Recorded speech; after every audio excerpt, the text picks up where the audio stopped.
தண்ணி பாருங்க. இது சில்வர்,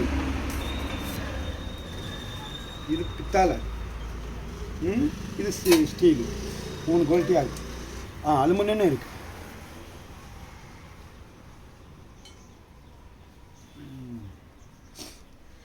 கட்டி போட்டாச்சு. இப்போ இது என்ன பண்ணலாம்? பித்தாளை காப்பாடு